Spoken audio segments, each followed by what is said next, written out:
이 한 주간 우리에게 하나님이 이루실 성취될 말씀 사도행전 28장 23절부터 31절까지의 말씀입니다. 신약성경 사도행전 28장 23절부터 31절까지 말씀입니다.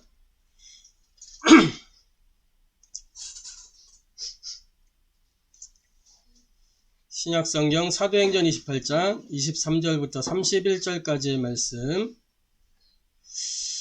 찾으셨으면 제가 봉독하도록 하겠습니다. 그들이 날짜를 정하고 그가 유숙하는 집에 많이 오니 바울이 아침부터 저녁까지 강론하여 하나님의 나라를 증언하고 모세의 율법과 선지자의 말을 가지고 예수에 대하여 권하더라.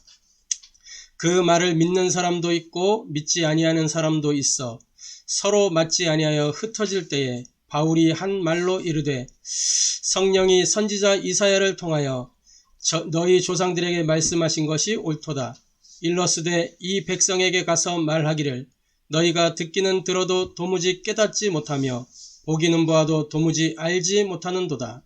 이 백성들의 마음이 우둔하여져서 그 귀로는 둔하게 듣고 그 눈은 감았으니 이는 눈으로 보고 귀로 듣고 마음으로 깨달아 돌아오면 내가 고쳐줄까 함이라 하였으니 그런즉 하나님의 이 구원이 이방인에게로 보내진 줄을 알라. 그들은 그것을 들으려 하더라. 바울이 온 이태를 자기 셋집에 머물면서 자기에게 오는 사람을 다 영접하고 하나님의 나라를 전파하며 주 예수 그리스도에 관한 모든 것을 담대하게 거침없이 가르치더라. 아멘. 아멘.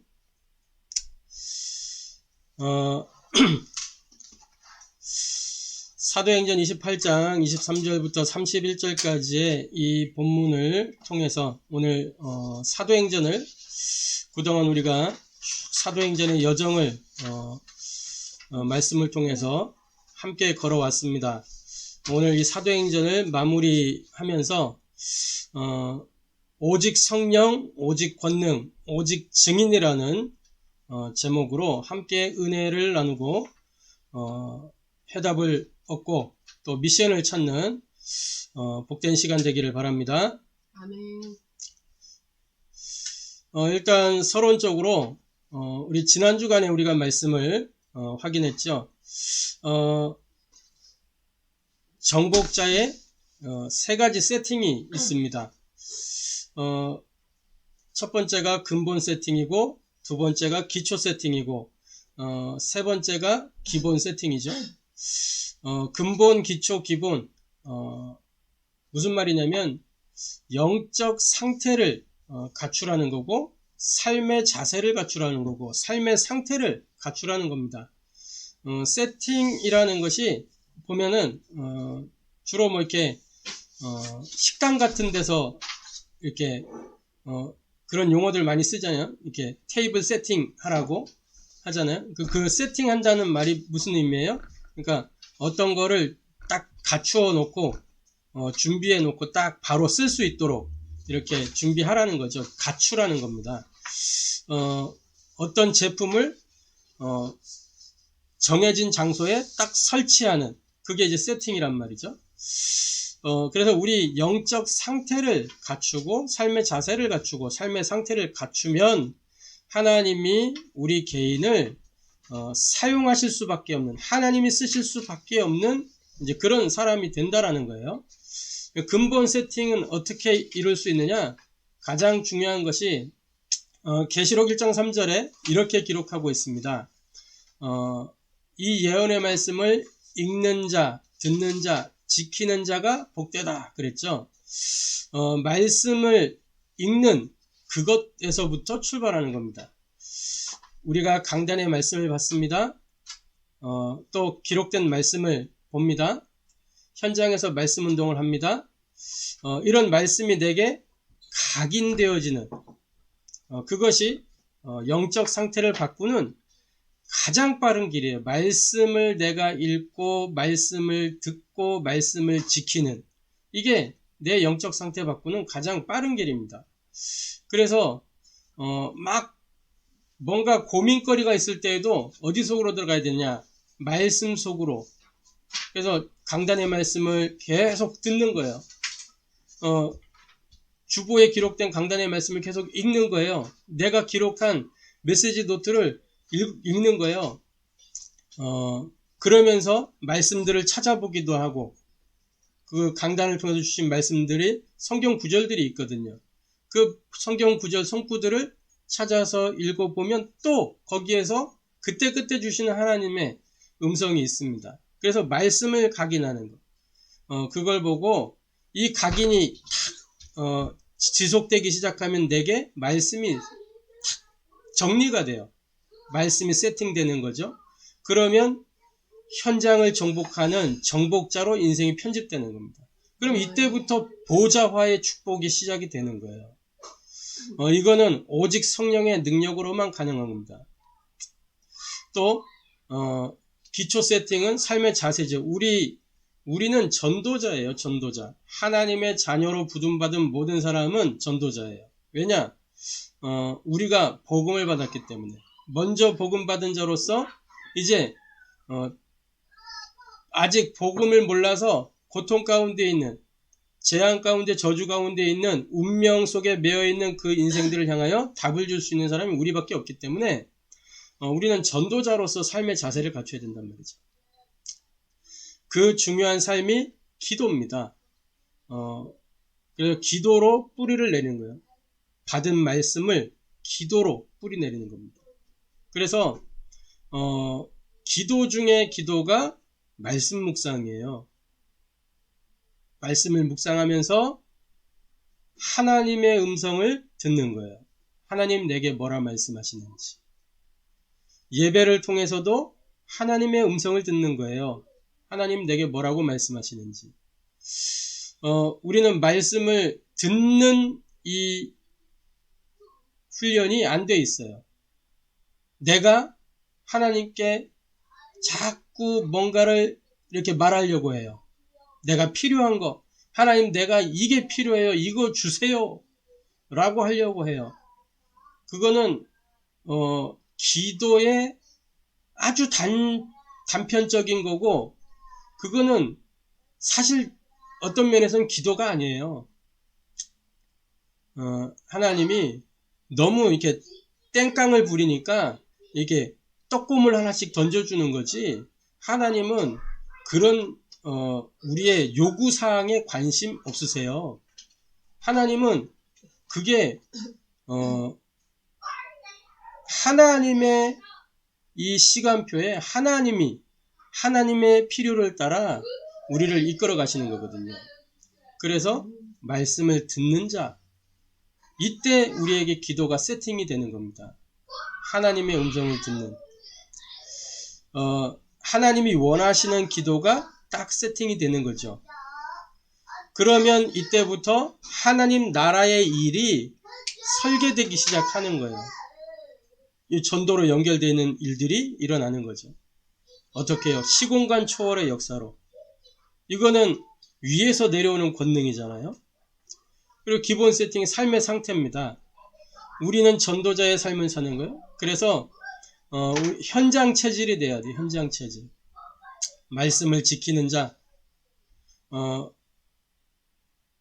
전도, 이 행위적인 전도와 상관없이 내가 내 삶의 현장 속에서 전도라는 눈으로 만남을 보고, 또 나의 가정을 보고, 내가 하는 일을 보고, 내가 살고 있는 지역을 보게 될 때 하나님이 무엇을 원하시는지 그것이 보이게 되고, 그때 현장 정복의 디자인이 되어지는 것입니다. 그러면 이게 어디까지 가요? 237 빛의 역사로 나타나는 거예요. 이 축복을 저와 여러분이 누리게 되기를 소원합니다. 이 정복자의 삶 세팅, 이것이 오늘 말씀의 요약이에요. 요약. 서론했으면 다 끝난 거예요 이제. 근데 구체적으로 우리가 말씀 확인해야 되겠죠. 자, 전도자가 항상 누릴 것이 있어요. 오늘 본문 속에도 보면은 바울이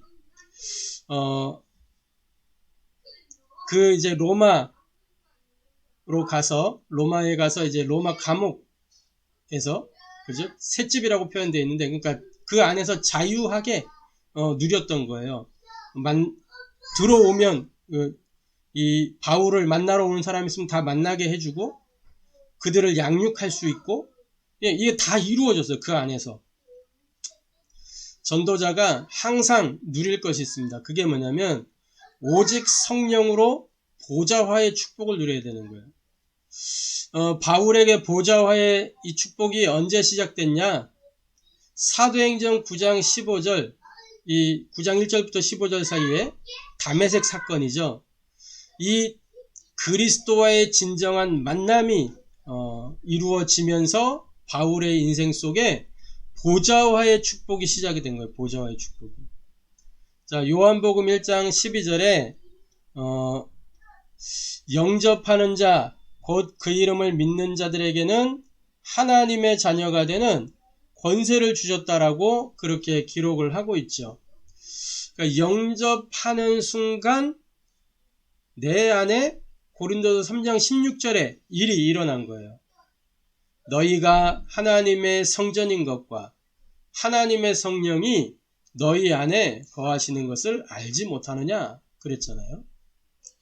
이 고린도전서, 이거는 바울이 고린도 교회 서신으로 보낸 거잖아요. 다시 말해 바울이 체험한 내용들을 가지고 편지를 쓴 거란 말이에요. 그래서 너희가 하나님의 성전이다. 그 말은 내가 너희와 같이 이렇게 이 같은 체험으로 하나님의 성전이 된 것이다. 너희도 이러한 하나님의 성전이다. 이런 얘기죠. 고린도 후서 5장 17절에 이전 것은 지나갔으니 보라 새 것이 되었다. 새로운 피조물이다. 라고 말씀해요. 영접하는 순간 이 일이 일어난 거예요.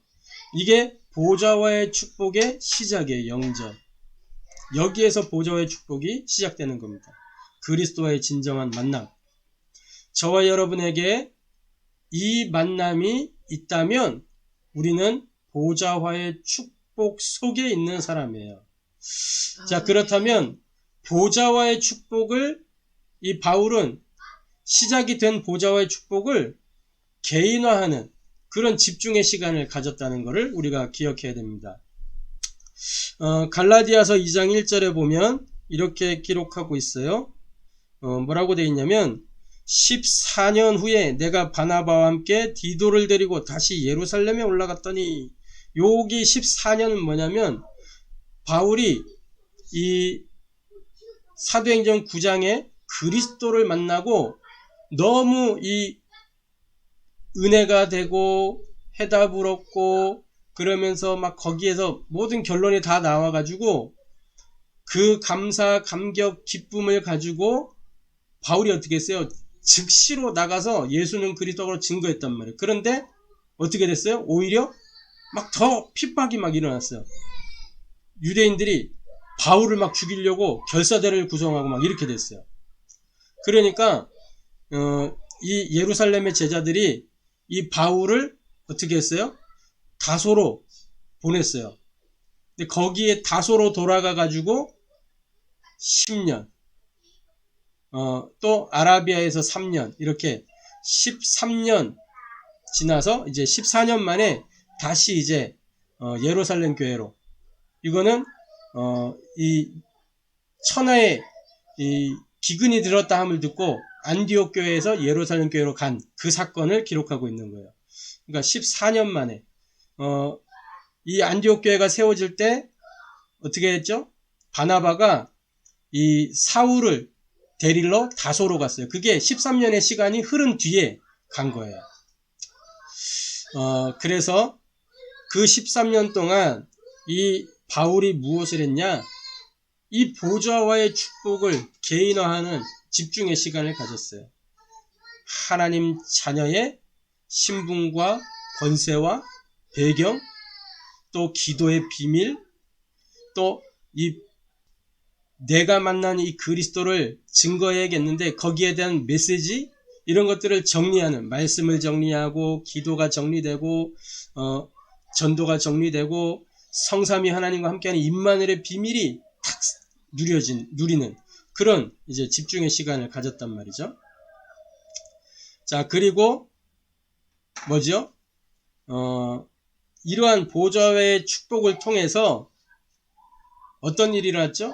사탄 마귀에게 사로잡혔던 이 핍박자 사울이 이제는 뭐예요? 가는 곳마다 성령의 인도와 능력을 누리는 그런 전도자로 완전히 탈바꿈하게 되는 그런 일이 일어난 거예요. 사실 이 제정신으로 할 수 있는 일이 아니에요. 핍박. 믿는 자들을 핍박하죠. 심지어 이 사울일 때에 어떻게 했어요? 이 누구의 스데반 집사 그 순교하는 그 현장에 증인으로 서 있었잖아요. 그게 제정신으로 할 수 있는 일이 아니에요. 사람이 그런 일을 할 수가 없어요. 지금 저 모슬렘 IS 테러 단체들이 막 이렇게 자살 폭탄 테러 막 이런 거 하잖아요. 그게 맨정신으로 할 수 있는 일이 아니에요. 사람은 그렇게 할 수가 없어요. 살인을 저지른다. 이게 온전한 사람은 그렇게 할 수가 없는 거예요. 뭐냐? 악한 영이 그 사람을 사로잡아서 생각과 마음을 완전히 장악해가지고 일어난 일이란 말이에요. 그러니까 우리가 저 북한을 놓고 기도해야 되는 이유도 그거예요. 저 북한의 지도자가 북한의 김정은이가 어떻게 반응이 일어날지 모르는 거예요. 거기 생각과 마음의 마귀가 틈타버리면 바로 그냥 미사일 버튼 딱 누르는 거예요.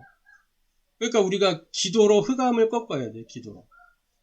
그게 애국의 길이요.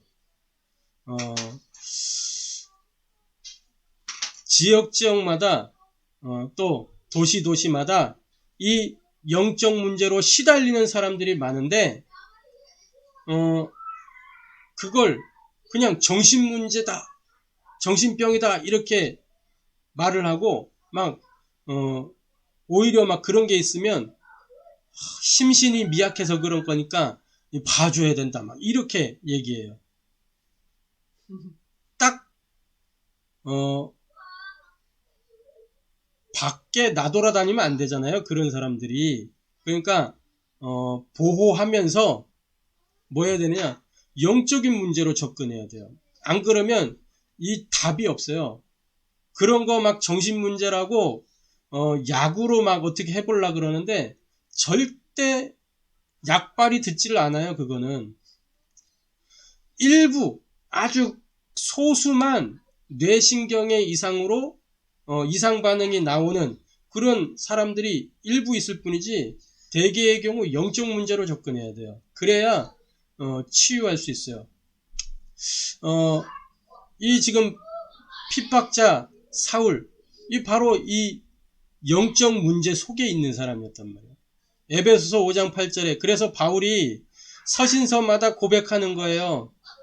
너희가 전에는 어두움이더니, 이거를 1인칭 버전으로 하면 내가 전에는 어두움이었는데 이제는 주 안에서 빛이 되었다.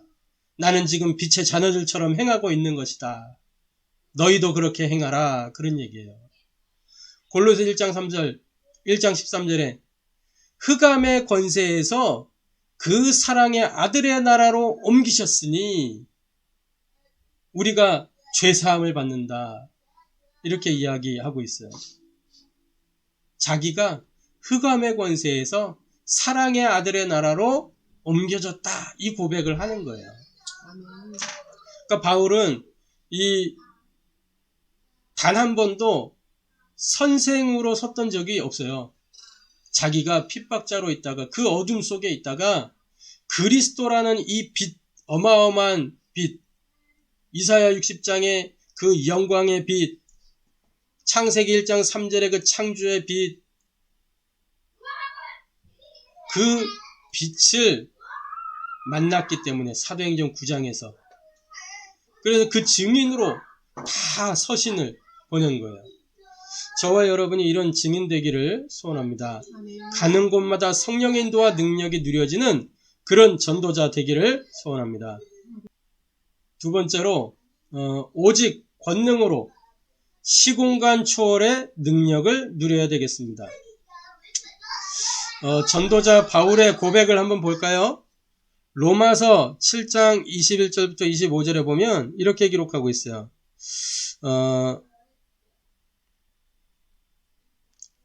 그러므로 내가 한 법을 깨달았노니 곧 선을 행하기 원하는 나에게 악이 함께 있는 것이로다.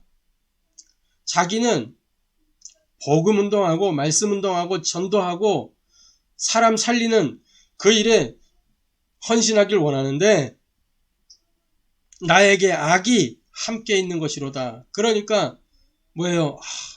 현장 가는 게 너무 좀 귀찮아지고 막 매너리즘에 빠지게 되고 가급적이 막 안 가고 싶고 막 이런 상태가 있다라는 거죠. 바울도 내 속사람으로는 하나님의 법을 즐거워하되 헌신하는 게 즐겁고 행복하고 복음이 기쁘고 행복한데 내 지체 속에서 한 다른 법이 내 마음의 법과 싸워 내 지체 속에 있는 죄의 법으로 나를 사로잡는 것을 보는도다. 그러니까 이 바울도 늘 이렇게 영적 싸움이 심한 거예요. 그래서 뭐라 그래요? 24절에 오호라 나는 공고한 사람이로다. 이 사망의 몸에서 누가 나를 건져내랴? 우리 주 예수 그리스도로 말미암아 하나님께 감사하리로다. 그런즉 내 자신이 마음으로는 하나님의 법을 육신으로는 죄의 법을 섬기노라. 두 법이 서로 대립하고 대치된다는 거죠. 근데 그 문제를 끝낼 수 있는 건 뭐냐? 그리스도의 능력 외에는 없다라는 거예요. 아멘. 내가 공고한 자요 무능한 자다 이렇게 고백하고 있는 거잖아요. 바울이 분명히 자기 한계를 느꼈어요. 자기 한계를. 내 마음 하나도 다스리지 못하고 내 몸 하나도 복종시키지 못하는 그런 연약하고 무능한 존재라는 것을 절감한 거예요. 그래서 오호라 나는 공고한 자로다. 내가 할 수 있는 게 아무것도 없구나. 이렇게 고백을 하는 거죠. 왜 그렇습니까? 우리 내면의 상태가 창세기 1장 2절에 뭐예요? 혼돈, 공허, 흑암. 이게 우리 내면의 또아리를 딱 틀고 있다가 결정적인 순간에 불쑥불쑥 튀어 올라오는 거예요. 혼돈, 공허, 흑암. 그래서 막 다른 판단, 틀린 선택, 망하는 삶 속으로 막 몰고 들어가는 겁니다. 여러 가지 인간 관계 속에 이게 막 역사하는 거예요. 우리의 5기초, 그죠? 나의 삶의 현장, 만남, 가정, 하는 일, 살고 있는 지역의 이 문화와 흐름, 여기에 우리 내면의 상태가 막 반응을 하면서 이 흑암의 역사가 막 나타나잖아요. 그래서 우리가 영적 싸움 해야 되는 거예요. 영적 싸움. 분명한 사실은 사탄 마귀가 진짜 있다는 겁니다. 영적 세계가 분명히 있어요. 영적 사실이 있습니다. 영적 실존이 있어요. 영적인 존재. 우리 하나님도 뭐라 그랬어요? 요한복음 4장에 하나님은 영이시니 영이시단 말이에요. 하나님이 이 세상을 창조하기 전에 영적 세계를 먼저 창조하셨어요. 하늘의 천사들, 하나님이 만드신 피조물이에요. 그런데 이 천사 중에 한 존재가 하나님 곁에서 하나님을 찬양하다가 자신의 뛰어남을 발견한 거예요. 그래서 하나님을 대적하고 자기가 하나님 되겠다고 달려드는 겁니다. 근데 창조주와 피조물이 대결이 됩니까? 안 되잖아요. 하나님은 한 번도 이 마귀하고 싸운 적이 없어요. 그 천사하고 싸운 적이 없어요. 누가 갔어요? 군대 담당 미가엘이 딱 가니까 깨갱하고 도망가는 거 내쫓겼어요. 공중 가운데로. 그래서 계시록 12장 1절부터 9절에 온 천하를 꿰는 자, 공중 가운데 쫓겨나서 에베소 2장 2절 공중 권세를 사로잡고 고린도후서 4장 4절에 세상 신으로, 그러면서 요한복음 16장 11절에 세상 임금으로 이 세상 권세를 싹 장악해가지고, 그 권세 지 것도 아니에요. 누구 거였어요? 아담이 갖고 있던 거. 하나님이 아담에게 대리 통치권을 딱 주셨는데 정복하고 다스리도록. 그 마귀가 아담 하와를 완전히 무너뜨려서 이 권세를 빼앗았단 말이에요. 우리가 상실했어, 그거를. 이거를 우리는 되찾아야 돼요. 에베소 4장 25절 31절 마귀가 어떻게 찾아오느냐? 틈을 파고드는, 우리의 빈틈을 노리는 거예요. 에베소서 4장에 보면 이렇게 기록하고 있습니다. 4장 25절부터 32절에 그런즉 거짓을 버리고, 이 거짓이 누구 거예요? 마귀 거예요. 그러니까 마귀하고 친하게 지내지 말라는 거죠. 거짓을 버리고 각각 그 이웃과 더불어 참된 것을 말하라. 말씀 운동하라. 복음 운동하라는 거예요. 참된 것. 그리스도만 참이잖아요. 하나님의 말씀만 참이잖아요. 그러니까 참된 것을 하라는 거예요. 마귀는 이 참된 것만 못하게 만드는 거예요. 그리고 참된 건 못하게 하려고 자꾸 이제 틈을 비집고 들어오는 겁니다. 우리 생각의 틈, 마음의 틈, 육신의 틈, 이거 파고 들어오는 거예요. 육신의 연약함. 그래가지고 막 이렇게 말씀 운동 못하도록, 전도 운동 못하도록, 복음 운동 못하도록 이렇게 만드는 거예요. 분을 내어도 죄를 짓지 말며 해가 지도록 분을 품지 말고. 여기에 걸려든 사람이 누구예요? 가인. 아벨을 쳐서 죽였잖아요. 분 날 수 있어요. 하나님이 내 예배를 안 받아주니까 왜 내 예배는 안 받아주시지? 그리고 왜 아벨 예배만 받으시지? 이게 이제 좀 자기 입장에선 그럴 수 있어요. 그런데 그 분을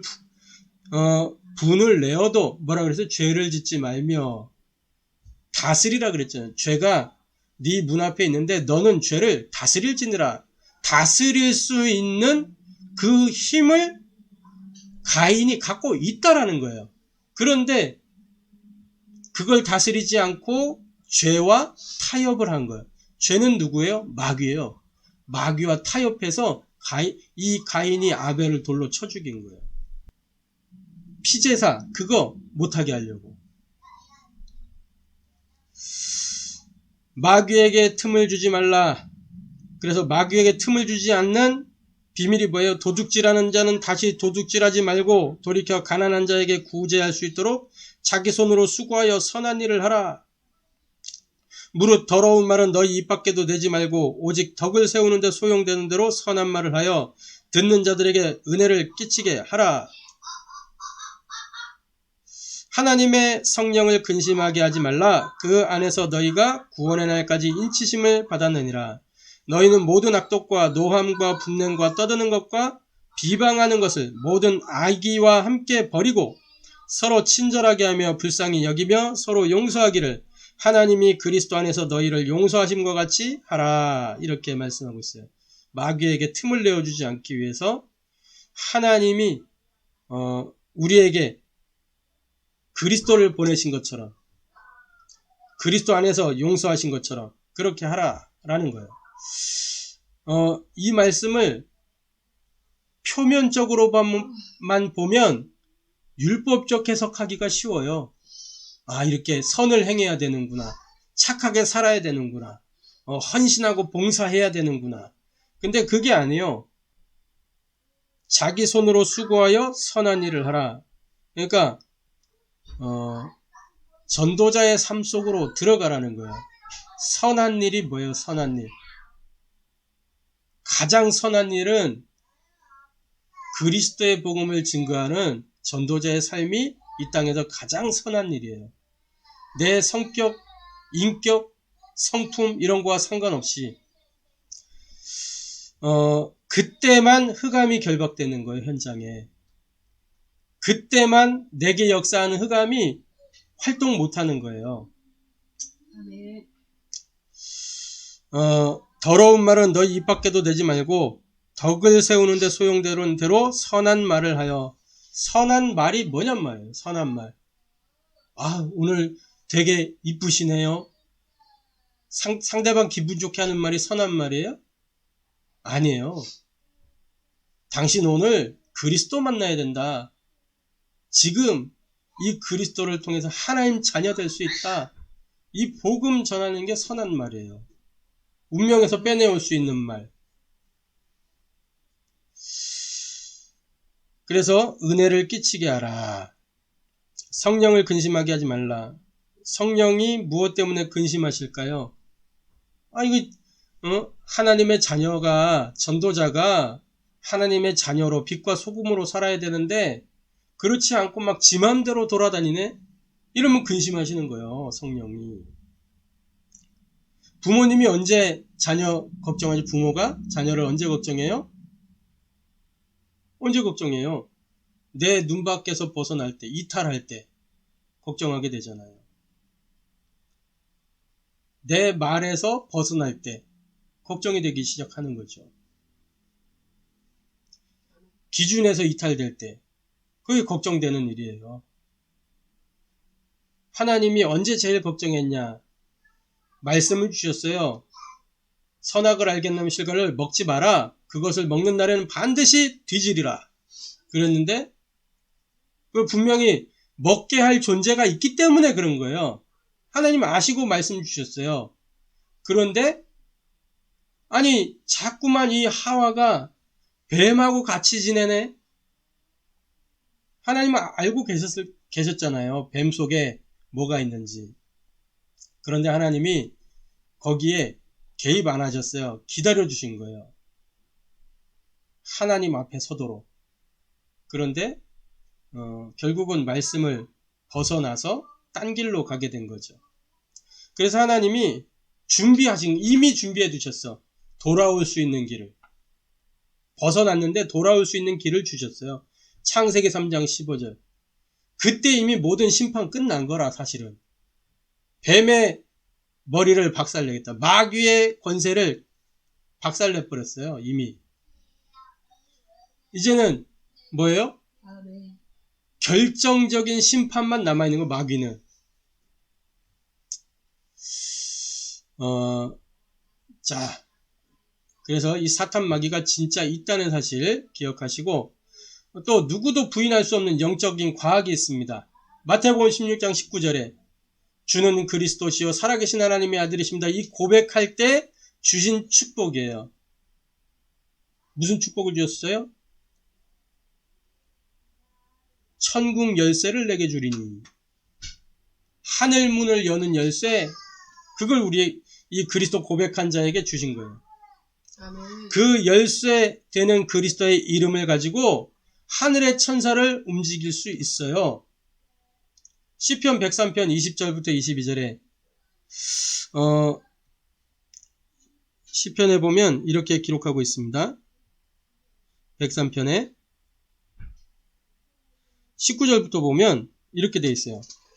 여호와께서 그의 보좌를 하늘에 세우시고 보좌의 배경을 가지고 역사하시는 거죠. 그의 왕권으로 만유를 다스리시도다. 능력이 있어 여호와의 말씀을 행하며 그의 말씀의 소리를 듣는 여호와의 천사들이여 여호와를 송축하라. 그에게 수종들며 그의 뜻을 행하는 모든 천군이여 여호와를 송축하라. 여호와의 지으심을 받고 그가 다스리시는 모든 곳에 있는 너희여 여호와를 송축하라. 이 천사들이 그러니까 말씀이 임하는 그 현장에 파송되는 거예요. 히브리서 1장 14절. 우리 히브리서 1장 14절 한번 찾아볼까요? 신약 히브리서 1장 14절. 우리가 잘 아는 본문인데 1장 14절 같이 읽겠습니다. 모든 천사들은 섬기는 영으로서 구원받을 상속자들을 위하여 섬기라고 보내심이 아니냐.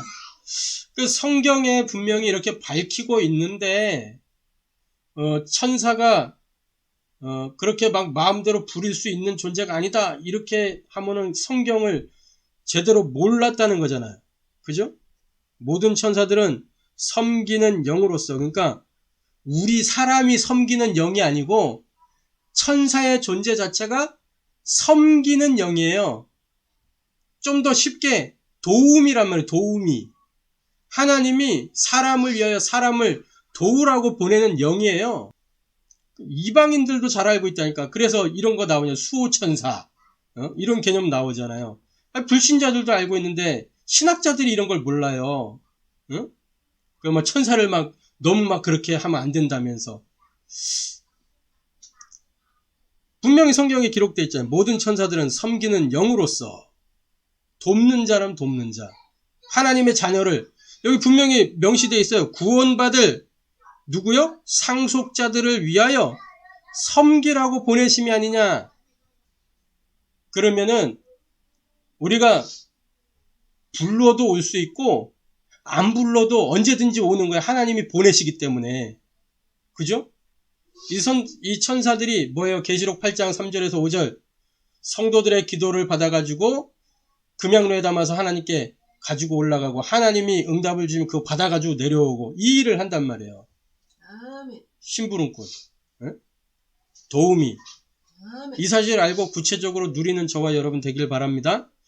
아멘. 이게 영적 과학이에요. 영적 과학. 누구도 부인할 수 없어요. 응답받는 사람한테는. 응답 못 받는 사람이 딱 봤을 때 부인 못하는 거예요. 자, 그리고 마가복음 3장 13절 15절 제자를 부르자마자 주신 게 뭐예요? 이 마가복음 3장 13절부터 15절에 함께 있게 하며 보내사 전도하며 귀신을 내어쫓는 그죠? 권능을 가지게 하려 함이니라. 제자 부르자마자 귀신 내어쫓는 권능부터 줬어요. 누가복음 10장에 보면은 기록하고 있잖아요. 뱀과 정갈을 밟으며 원수의 모든 능력을 제어할 권능을 주셨다 그랬어요. 그죠? 이 10장에 기록된 말씀은 70인 제자를 훈련시킬 때 일어났던 일들이에요. 둘씩 짝지어 보내면서 이렇게 하시는 부분이란 말이에요. 그런데 이렇게 갔다가 막 이제 17절에 보면 70인이 기뻐하며 돌아와 이르되 주여 주의 이름이면 귀신들도 우리에게 항복하더이다 이렇게 돼 있어요. 그러니까 예수 이름 불렀더니 막 귀신들이 떠나가는 걸 체험한 거예요.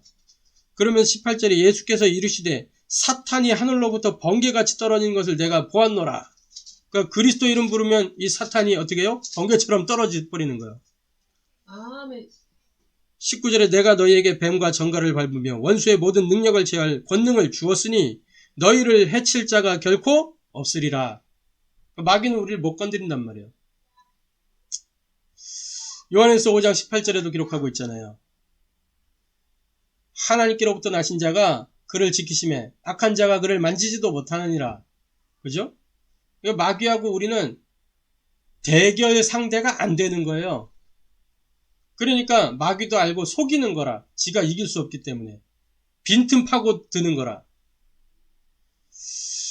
속지 말고 그리스도 이름 선포하면서 흑암의 세력을 꺾고 하나님 나라 세우는 저와 여러분 되기를 바랍니다. 아멘.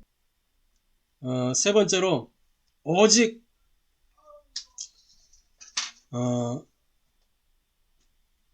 증인입니다. 237 빛의 역사를 나타내는 저와 여러분 되기를 바랍니다. 바울은 보좌화의 축복이 시작된 그날부터 이 237 빛의 역사가 그 개인의 삶의 시작이 됐어요. 사도행전 9장 19절부터 22절에 즉시로 그죠? 말씀을 이 복음을 통해서 은혜를 받고 복음이 답이 되고 거기서 미션을 찾은 거예요. 인생의 모든 답. 9장 15절에 이는 이방인과 임금들과 이스라엘 자손들을 위하여 택한 나의 그릇이라. 힘을 얻고 답을 찾고 길을 찾은 거예요. 그러니까 모든 방황과 갈등이 끝나버렸어요. 보좌의 축복이 시작된 그날부터 바울에게는 237 빛의 역사가 시작된 겁니다. 13년 동안 이제 집중하는 그 시간을 통해서 완전히 개인화가 되어졌죠. 그래서 사도행전 11장 19절부터 26절 사이에 보면 이런 기록이 있습니다. 안디옥 교회가 세워지는 그런 이제 과정 속에 있는 거죠. 19절에 보면 그때 스데반의 일로 일어난 환란으로 말미암아 흩어진 자들이 베니게와 구브로와 안디옥까지 이르러 유대인에게만 말씀을 전하는데 하나님의 이 주님의 약속을 명령을 전혀 모르고 스데반의 환란이 왜 일어났는지도 발견하지 못하고 그냥 유대인들에게만 말씀을 전하는 거예요. 하나님이 다 흩으셨음에도 불구하고. 그러다가 구레네 몇 사람이 안디옥에 이르러서 헬라인에게도 말하여 주 예수를 전파하니 그때야 비로소 믿는 사람들이 막 수많은 사람 믿고 주께 돌아오기 시작해요. 그러니까 예루살렘 교회가 이 사람들의 소문을 듣고 바나바를 안디옥까지 보내서 한번 그게 사실인가 확인해 봐라 이렇게 보낸 거예요. 그러니까 안디옥까지 와가지고 보니까 그게 사실이거든. 근데 바나바가 자기가 이 사람들을 케어할 수 없다는 것을 인지했어요. 그래서 뭐 했냐? 다소까지 이 사울을 찾으러 간 거예요. 사울은 뭐예요? 이방인과 임금들과 이스라엘 자손들을 위해 택한 하나님의 그릇이었어요. 이 이방 문화에 익숙하고 그러면서 복음에 탁 뛰어난 인물, 전도자, 그릇이 분명한 이 사울을 데리고 안디옥에 옵니다. 그래서 1년 동안 말씀을 가르쳤어요. 26절에 만남에 안디옥에 데리고 와서 둘이 교회에 1년간 모여 있어 큰 무리를 가르쳤고 제자들이 안디옥에서 비로소 그리스도인이라 일컬음을 받게 되었더라. 예루살렘 교회는 흉내내지 못하는 거. 예루살렘 교회는 그리스도인이라 일컬음을 받은 적이 없어요. 그런데 안디옥 교회는 비로소 그리스도인이라 일컬음을 받게 되는 첫 시작이 일어난 거예요. 그러니까 완전히 이거 뭐냐면 현장의 흐름을 바꾸는 일이 일어나는 거예요. 문화를 바꾸는 일이 일어난 거예요. 가는 곳마다 말씀이 확인되고 성취되는 어떤 말씀? 사도행전 1장 8절의 말씀. 성령이 임하시면 권능받고 증인되리라. 땅끝까지. 예루살렘, 유다, 사마리아 땅끝까지. 이 말씀이 확인되고 성취되는 가는 곳마다. 마태복음 28장에 모든 족속, 마가복음 16장에 천하 만민, 요한복음 21장에 어린 양. 이 말씀들이 성취되는 예수님의 그 부활 메시지, 승천 메시지를 가장 많이 성취를 확인한 사람이 누구냐? 바울이었어요. 가는 데마다. 전도자를 보호하시는 하나님의 사역으로 오늘 본문의 말씀처럼 지속되는 전도운동이 일어난 겁니다.